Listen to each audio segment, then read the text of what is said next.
পাহাড়ের উপর জঙ্গলের ভেতরে ট্রেন থামিয়ে দিয়েছে। সেই ট্রেনে শিশু আছে, নারী আছে, রোগী আছে। যদি স্টেশনে থামলেও তবু ঠিক আছে, চা পানি জল পাবে, সেখানে কি অবস্থা হবে? তারপর হলো যে আমি কেন বলছি মাননীয় মুখ্যমন্ত্রীর নেতৃত্বে তার সুদক্ষ প্রশাসন এটা পরিচালনা করছেন। এরকম একটা বন ডাকল, গতকাল প্রেস বিজ্ঞপ্তি জারি করে বলেছেন সরকার এই বনকে সমর্থন করে না, যারা এইভাবে বন করবে তাদের বিরুদ্ধে সরকার অ্যাকশন গ্রহণ করবে। অ্যাকশন তো নেয়নি, কিন্তু তা নয় যে 12 জন মন্ত্রীর মধ্যে আমি এই ল্যাপটপ দিয়ে খবর নিয়েছি, মাত্র নাকি 2 জন মন্ত্রী উপস্থিত হয়েছেন, 10 জন মন্ত্রী অনুপস্থিত, স্বয়ং মুখ্যমন্ত্রী সহ।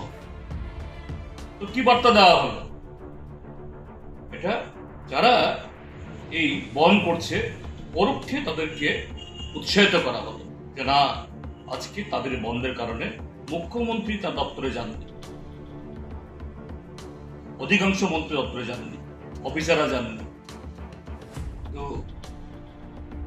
কি বলবো, এটা যে এই ডুবন্ত ট্রিপল ইঞ্জিনের সরকার বা বিজেপি, তীব্রমতা, আইপিএফটি জোট তাদের জনবিচ্ছিন্নতা থেকে কিভাবে চোখ এড়াবে, আরেকটা নাটক ত্রিপুরাবাসী আজকে আমরা প্রত্যক্ষ করব।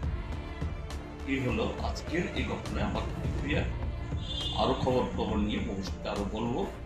এটা গতকালই আগাম বলেছিলাম, আজকে ঠিক যা বলেছিলাম তাই আজকে